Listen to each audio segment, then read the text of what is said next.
Decisions, they got the stats playing minds like percussion. MLB predictions spark the discussion. Stacking cash higher than Fenway's monster. Slinging wild bets like cowboy imposters. Reading those innings like Nostradamus. Wave the green, hot streets like Bahamas.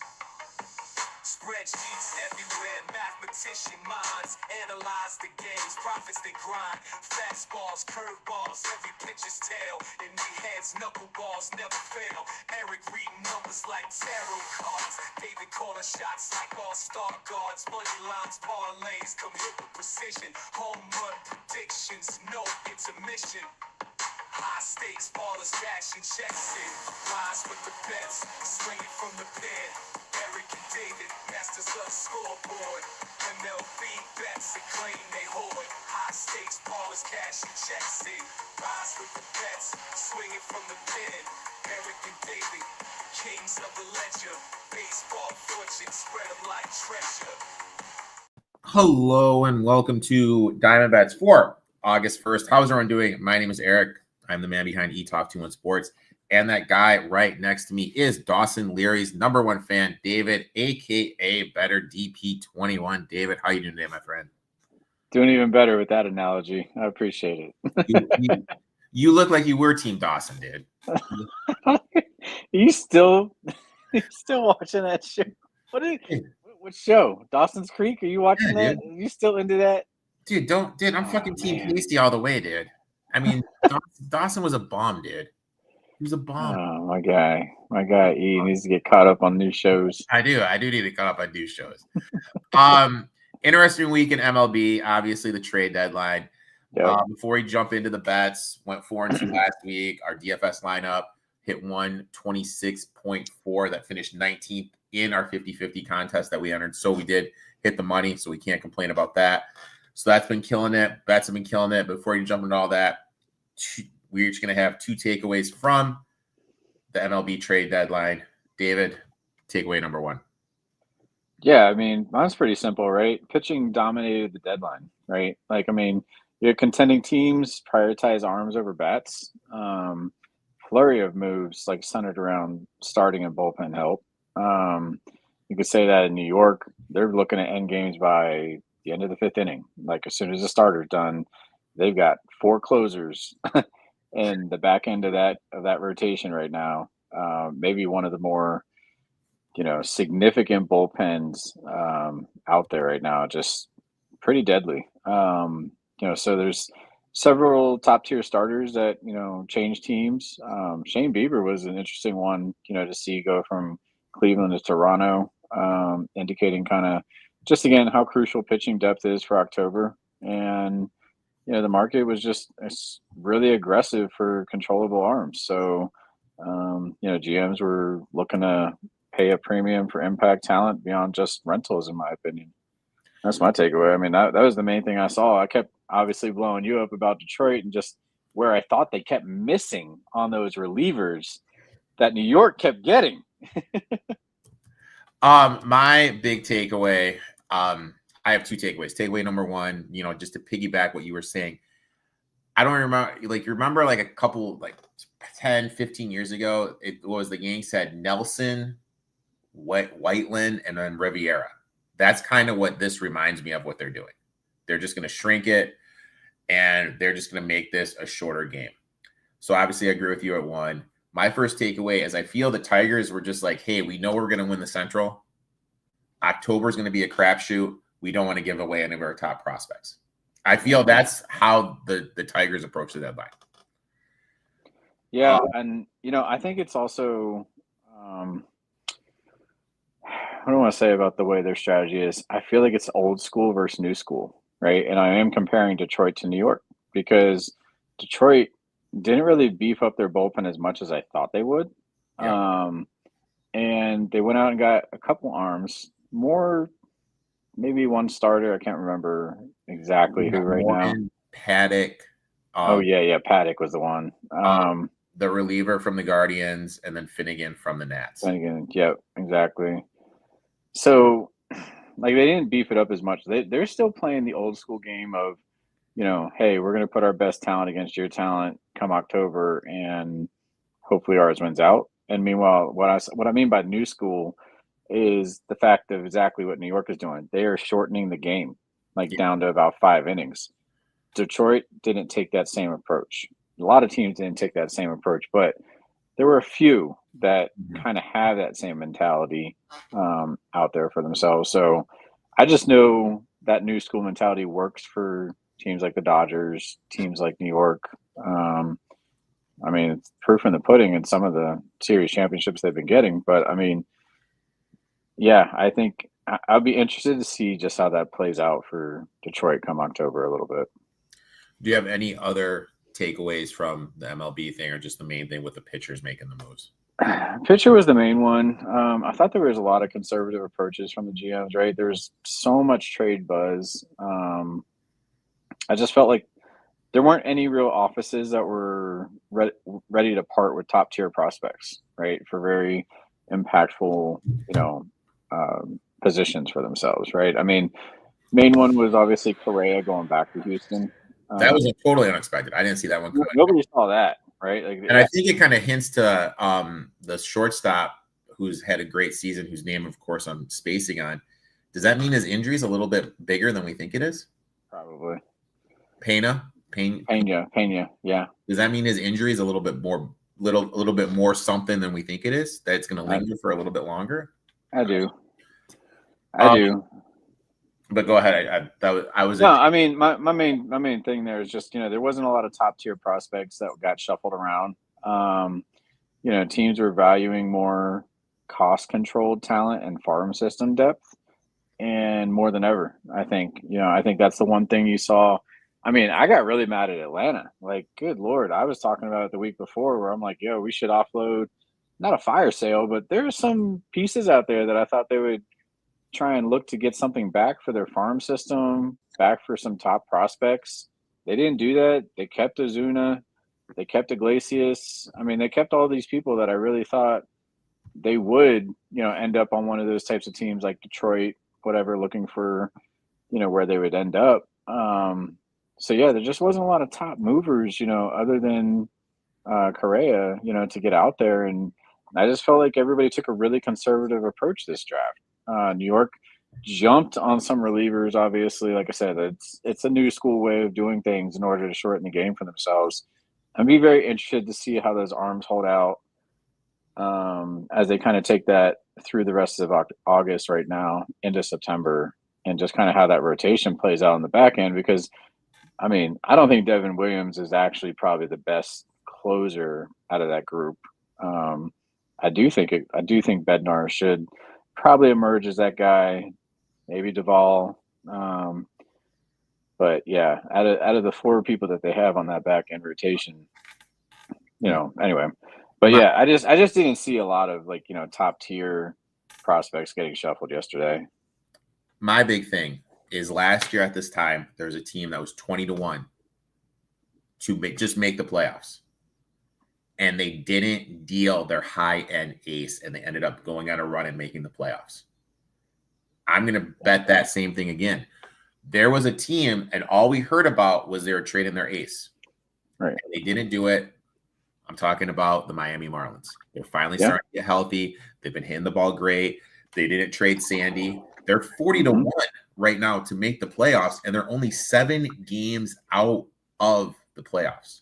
Right. So let's just put that for reference. Okay. They're 40-1 right now to make the playoffs. Okay. And they are only 7 games back from the wild card.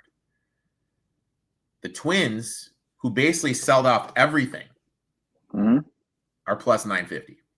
I know they're just 2 different divisions, but sure, they're just things that are just listed next to each other. So I think, and the San Francisco Giants, who are only 1 game up on the Marlins, are plus 475 to make the playoffs. And you're telling me right now I can get the Marlins at plus 40-1. What? Yeah. Hello? Like, that is a pizza money bet if I've ever seen one. So those are my two takeaways from it. Marlins, I'm going to put a little cheddar on them to make the playoffs. Tigers, hey, we got the Central wrapped up. October's a crapshoot. We're going to go for it. Those are my two takeaways. Let's jump right in it. We were 4-2 last week. We each have a couple bets, and you are going against the team the Marlins are playing against. So tell us your first bet, my friend.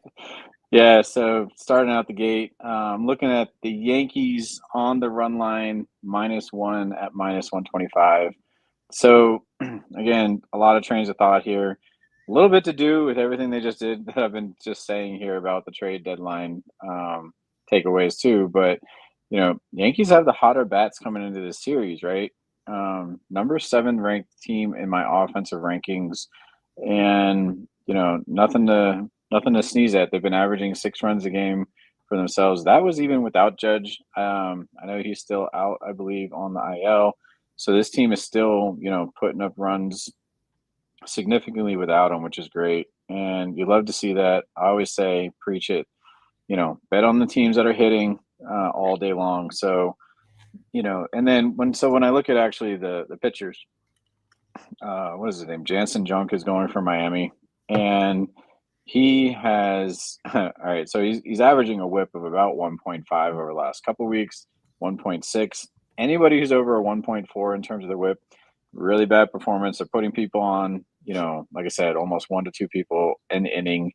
That's what that basically means, walks, hits per inning pitched. So, that I expect the Yankees to jump all over them. Now, you're getting -125. I really did think about playing the -1.5 for dog money at like plus 110. It was something about that nature. Again, the way that I like to play run lines for away teams is in case of a push that they only somehow win by 1 run. It's just a push. You're getting 2/3 of a great advantage over the book here for -125. I don't like playing odds that are greater than -130 when it comes to the money line. And this money line was, sitting closer to the -150, -155 in some books. So, just something that I was looking at. Rodon, been in good form for himself as well.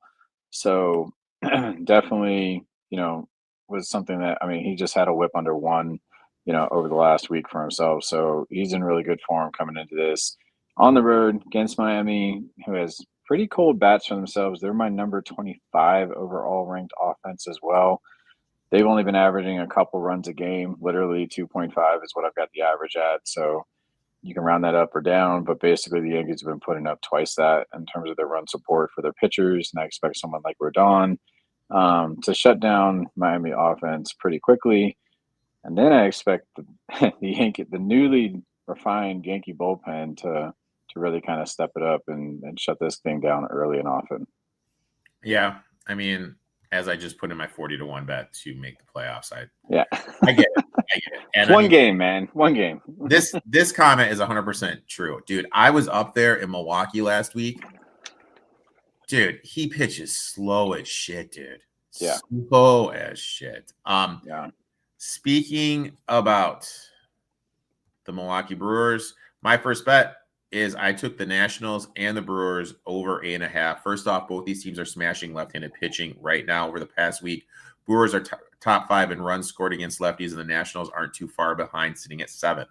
The Nationals have been an over machine this season, 56, 49-3 to the over, the 5th best clip in baseball. Meanwhile, the Brewers have quietly been cashing overs too. For the month of July, 11.6% ROI to the over. Quintana gets the ball from Milwaukee.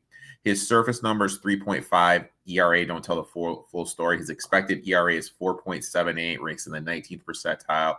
He's kind of due for that blow up. Anytime there's a 1-run difference or more in the ERA, that's when I'm looking to play the overs, looking to bet against for regression, because it means there's something coming that they're due for some regression. Opponents have a 272 expecting batting average against him, 21st percentile. He's struggled in each of his last 2 starts. His most used pitch is a sinker, and the Nationals are expected to have 5 guys in the lineup today who excel against it. Other side, Parker gets the ball for the Nats, -8 pitching run value, 15th percentile on his fastball. used over 55% of the time, has a negative run value as well. Expected ERA is 5.45. Opponents are hitting nearly 300 off of him. And he's facing a Brewers lineup with 8 guys who have hit well against the four-seam fastball. And here's the kicker. I was looking at parks in August. This is when it tends to be a little bit hotter. The ball will stay a little bit more. The last 11 years, overs at Nationals Park, 59% clip, 14% ROI. So we got 2 teams that are hitting lefties well, 2 pitchers trending down, and historical trends pointing to a high-score game in this exact spot. So I'm going to pull the trigger, dude. I'm going to take over 8.5 in the Nationals and Brewers. And by the second inning, I'll probably be texting you, bitching about runners stranded in the scoring position.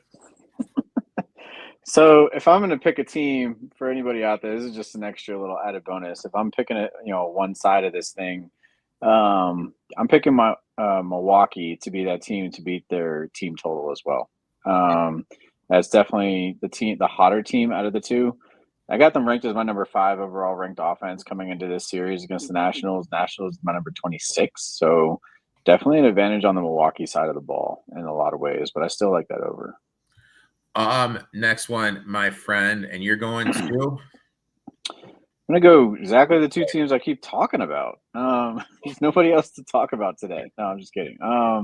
So looking at Detroit series for the next game against the Phillies, got Flaherty against Suarez on the mound. Tigers, been another hot-hitting team coming into this series here.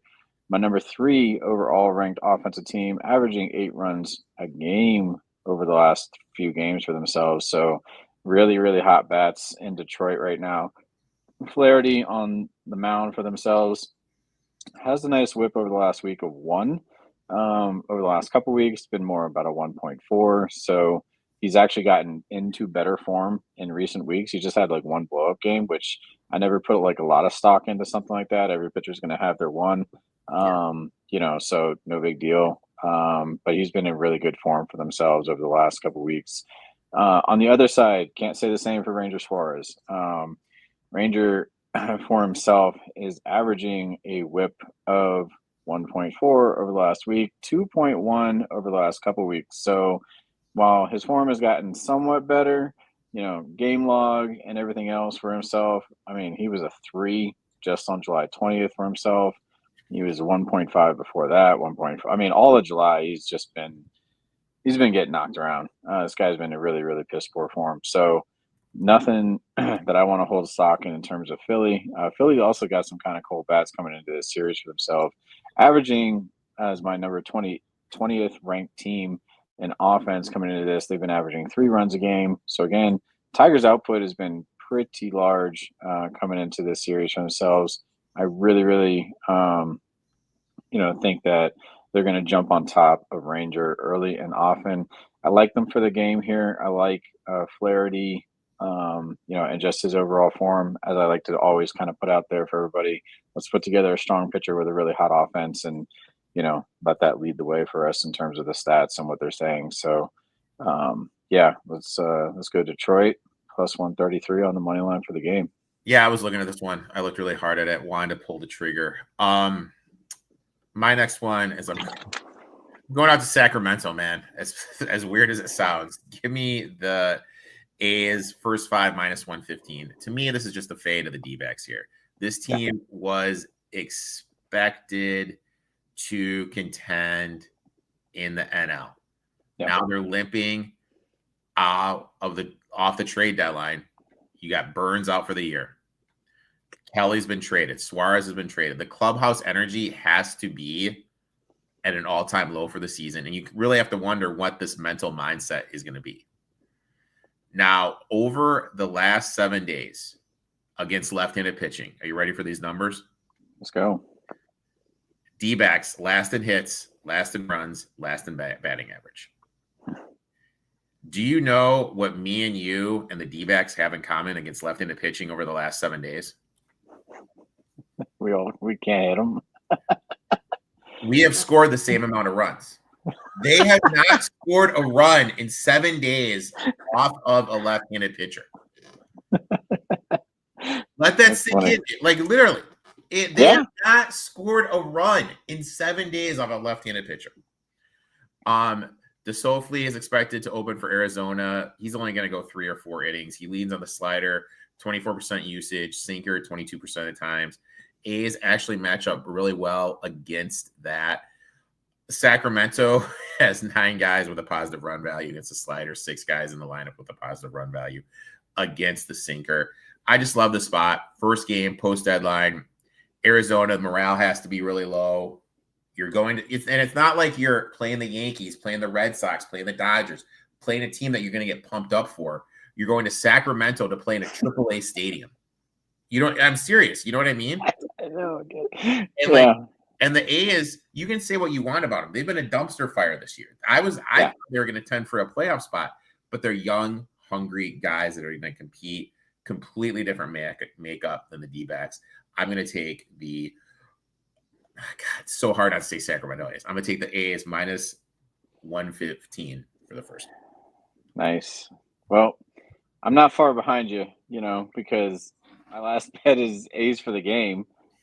Very similar reasons. You took a couple of my talking points, but, when I looked at the actual stats of this thing, when they even did have Suarez and they did have a couple of the pieces of the pie, they're still my 30th ranked offense coming into this series for themselves. So they've been averaging a run a game.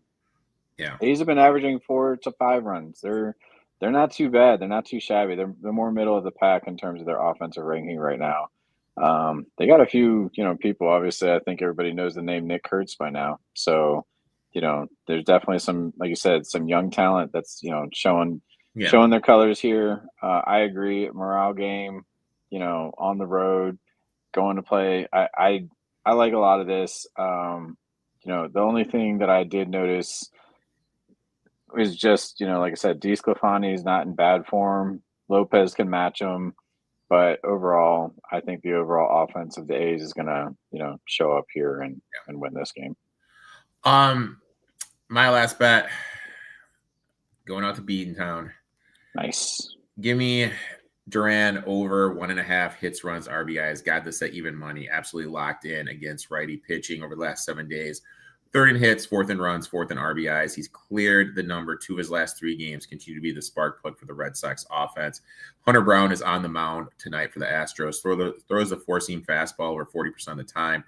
That is music to Duran's ear. He's crushed the pitch this year. Owns a +7 run value against the 4-seamer, hitting 275, 507 slugging percentage. He's locked in again. He's locked in on the plate. He gets a right-handed pitcher whose stuff he throws, he's hitting well against it. That's a green light spot for me. And plus, it's even money. So I'm going to take Duran over 1.5 hits, runs, RB. That's awesome. I like it.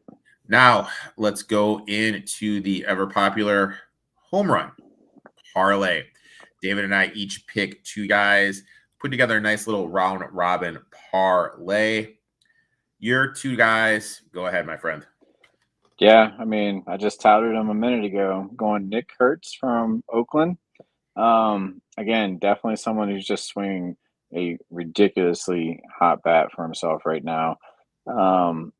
Kurtz over the last week for himself, sparkling 475 average. He has had 8 runs, 4 home runs, 8 RBIs in the last week. He's overall the number 1 offensive ranked player in all of fantasy baseball. The stats are there. I like everything about this matchup. I like him at home. I like him to continue to put up a hot bat and see the ball well enough to get one out of the park tonight. If only I had the fantasy baseball video from last week, but we're not going to talk about that. I know. my 2-1. So I didn't say my other one. Yeah, your other one. Go ahead, please. Sorry, my bad. So Andrew Vaughn from Milwaukee is going to be my second guy. He's the first baseman for Milwaukee. Similar 476 batting average. Has put up 3 home runs in the last week for himself. Number 5 overall ranked offensive player in the game over last week. So I'm picking 2 guys just with like some ridiculous averages, coming into their matchups, and you just kind of touted everything about, Milwaukee and the Nationals. So I'm looking at Vaughn as being that man to put one out of that park. My first one, I'm going up to Toronto. Give me Bo Bichette, one of the hottest bats in MLB over the past week. He has 13 home runs this season. 11 of the 13 have come at home. 10 of the 13 have come off right-handed pitching. He's hitting 296 against right-handed pitching this season. According to Baseball Savant, Rogers Center has a park factor of 112 for home runs, meaning it produces 12% more home runs than the average MLB park. With his recent hot streak, performing well against right-hander in a hitter-friendly environment like Rogers Center, he just makes all the sense to me. And then I'm going to take Manny Machado, 264 batting average, 10 home runs, 15 RBIs in 140 plate appearances against left-handed pitchers. Machado's been in excellent form throughout July. He has 7 home runs, 24 RBIs, 333 batting average, and 99 at-bats. Petco Field for today has conditions that favor right-handed hitters, particularly for home run.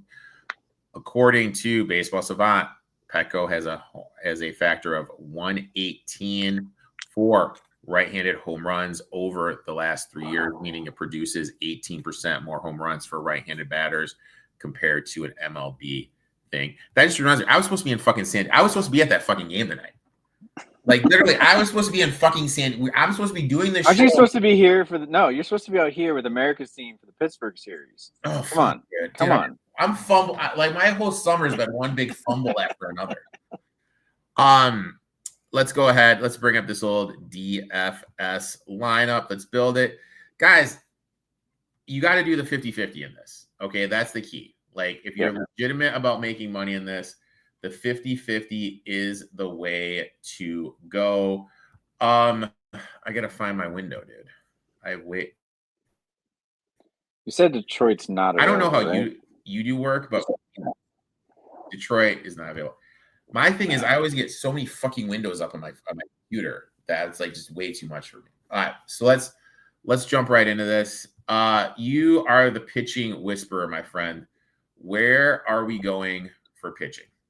I go to Jack Leiter in Texas. That's going to be one guy. He's been in really good form. He's actually put up 3 to 4 wins consistently in a row for himself, and I like him against Seattle tonight. Okay, you like Jack Leiter. Okay. Next pitcher you like, my friend. Yeah, so I mean, what's Rodon costing us right now? Where's he at? He's kind of pricey. I mean, if it's not him, I'm kind of looking maybe Shane Baz Against the Dodgers? Yep. You want to go Shea Baz? Okay. Yeah. What your thoughts on thoughts on Ray from the G-Men? Robbie Ray. Oh. Let's see. Ray, let me look on real quick. Where is he at? He's dicey. I mean, he's had a whip over 1.4 consistently over the last couple of weeks, so kind of a dicey play there, in my opinion. Okay. All right. So we'll go there. So look, dude. We each have guys we like. Your home run guys, not Vaughn. What's his face? Yeah, Vaughn from the Brewers.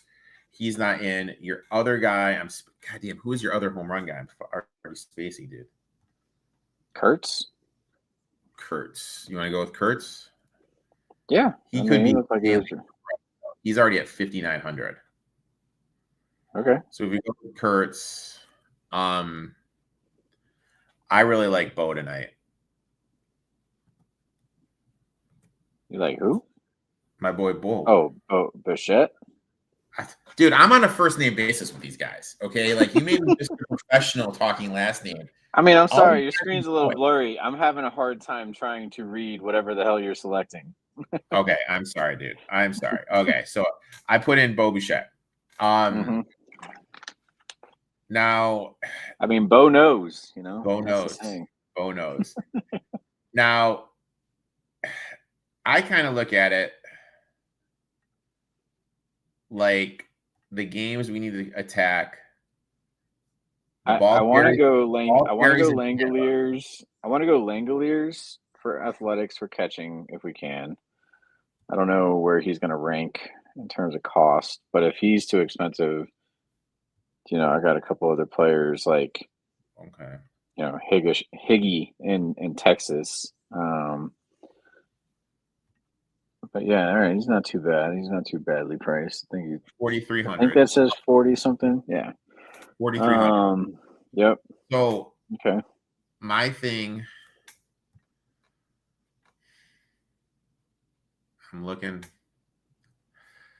Do we dare go with Machado? Oof. He's been hitting the ball. Give me a sec. I know you want him as your home run guy.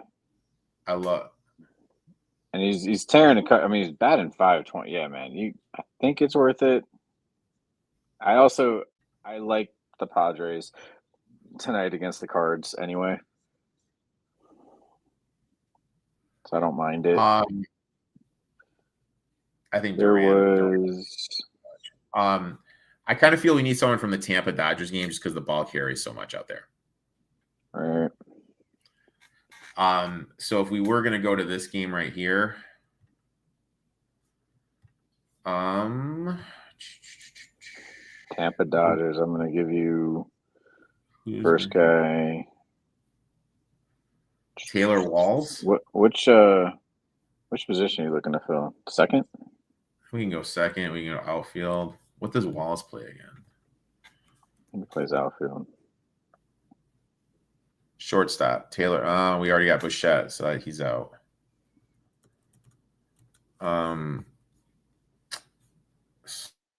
So wait, maybe. Wait, who do you have in it? You have short. You have third. Who'd you just get rid of? I was seeing if they had Bo for both. So because sometimes gotcha. Oh shit. Yeah, he's only listed as that. Yeah, Walls is a third baseman, so he's out.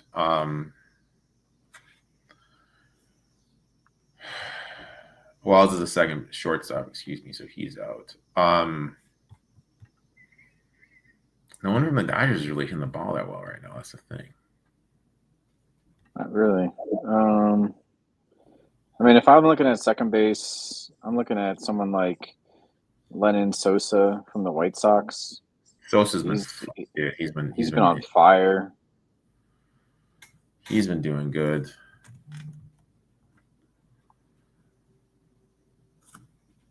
What? No, that's Sosa. Dude, there's such a lag on my keyboard, dude. I type. I'm a wizard in the keypad, dude, and I'm like just going at it. A wizard. I'm a wizard on the keypad. Here you go, Sosa, 2,600, dude. Hell yeah, that is some value. That's a nice. That is insane. Last week, this man's been batting 500. He's got a home run, 7 RBIs, and 3 runs. Like, come on. I mean, dude. Zero. How does he have 0 fantasy? Dude, what are these guys? Game logs. Look at this. How are they putting it down for 0 fantasy points? Last game he had. Jesus, dude. Screw you. Against Philly, he went like. He literally did everything I just said in against Philly. Like. I know. They're smoking weed. All right, so we got Sosa as the second baseman. We need 3 outfielders. Looking at the outfield position. Duran, you got him already? I did not put Duran in. I would definitely put Duran in. Boom. Put Duran in. Boom.